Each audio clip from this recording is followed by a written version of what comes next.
আমেনা রাদিয়াল্লাহু তাআলা আনহা যখন আমাদের প্রিয় নবী হজরত মুহাম্মদ সাল্লাল্লাহু আলাইহিস সালামকে গর্ভে ধারণ করেন, তখন গর্ভধারণের মাত্র কয়েক মাস অতিবাহিত হয়েছে। এই কয়েক মাসেই শুরু হয় এক অলৌকিক বিস্ময়কর অধ্যায়। হজরত আমেনা যখন রাস্তায় হাঁটতেন কিংবা কারো সঙ্গে সাক্ষাৎ করতে যেতেন, তখন তার শরীর থেকে ভেসে আসত এক অপার্থিব ঘ্রাণ, যা মেশকে আম্বারের এক জান্নাতি সুবাস। এই সুবাসে আচ্ছন্ন হয়ে পড়ে পুরো মক্কা। হঠাৎ সবাই লক্ষ্য করে তার শরীর থেকে এক অভূতপূর্ব ঘ্রাণ ছড়িয়ে পড়ছে। এটা কোনো দুনিয়ার সুঘ্রাণ নয়, এটি যেন জান্নাতি মেশকে আম্বারের একটি সৌরভ, যা নিঃশব্দে ছড়িয়ে পড়ছে মক্কার অলিতে গলিতে। এই ঘ্রাণ কেবল একবার নয়, প্রতিবারই টের পাওয়া যায়।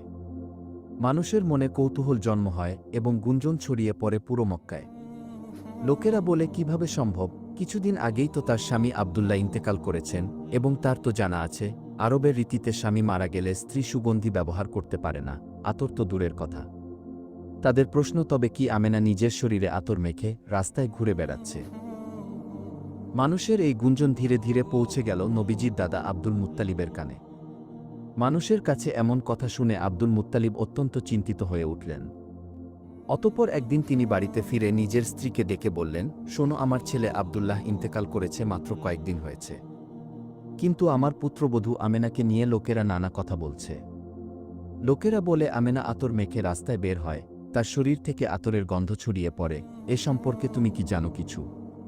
তার স্ত্রী গভীরভাবে নিঃশ্বাস নিয়ে বললেন, ওগো স্বামী, তুমি মানুষদের গন্ধ পাওয়ার কথা বলছো, অথচ আমি যখন তার সঙ্গে গোসলখানায় যাই, সে যখন গোসল শেষে বের হয়, তখন সমস্ত ঘর যেন আতরে ডুবে যায়। মনে হয় কেউ যেন গোসলখানায় জান্নাতি মেশকে আম্বর ঢেলে রেখেছে। এত মনোমুগ্ধকর ঘ্রাণ, যা এই মক্কা নগরীতে কোথাও মেলে না। আমি নিজেও তো অবাক হয়ে যাই, আমেনা কোথা থেকে পেল এত অপার্থিব সৌরভ? এই কথার পর আব্দুল মুত্তালিব আর অপেক্ষা করলেন না। তিনি আমেনাকে ডেকে পাঠালেন। আমেনা মাথা নিচু করে হাজির হলেন। অতঃপর আব্দুল মুত্তালিব স্নেহের কণ্ঠে জিজ্ঞাসা করলেন, আম্মাজান, আমার ছেলে মারা যাওয়ার পর আমি তোমার মধ্যে এক পরিবর্তন লক্ষ্য করছি। তুমি কি সত্যিই আতর ব্যবহার করো? তোমার এই ঘ্রাণ কোথা থেকে আসে? এই সম্পর্কে তুমি কি আমাদের কিছু বলতে চাও?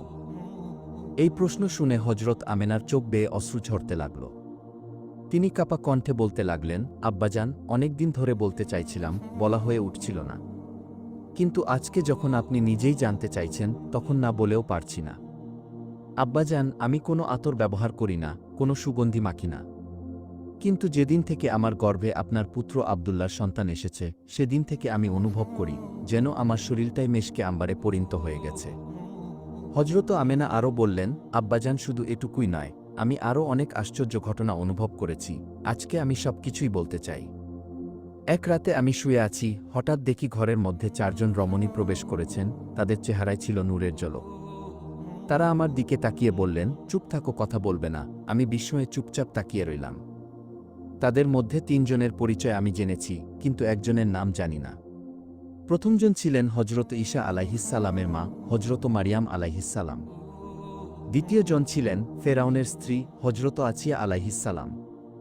তৃতীয় জন ছিলেন হজরত মুসা আলাইহিসসালামের বোন কুলছুম। তারা আমার কপালে ও গালে চুম্বন করলেন, তারপর বললেন, আমরা তোমার জন্য হাদিয়া নিয়ে এসেছি। তারা আমাকে 3টি ফুল দিয়ে গেলেন, সেই ফুলগুলো এখনও আমার ঘরে যত্নে রাখা। তারা আমাকে বললেন, আমেনা, তোমার গর্ভে এখন যে রয়েছেন, তিনি আখেরি জামানার নবী, দোজাহানের সর্দার, হাবিবুল্লাহ হজরত মুহাম্মদ সাল্লাল্লাহু আলাইহিসসালাম। তোমাকে আমরা শুধু এই সুসংবাদ দিতে এসেছি। তারা আরও বললেন, তিনি জান্নাতে আমাদের স্বামী হবেন। এখন তিনি তোমার গর্ভে আমানত হিসেবে রয়েছেন, তোমার উপর দায়িত্ব হল তার সম্মান রক্ষা করা। এই কথা শুনে নবীজির দাদা আব্দুল মুত্তালিব স্তব্ধ হয়ে গেলেন। তিনি কিছুই যেন বুঝে উঠতে পারলেন না।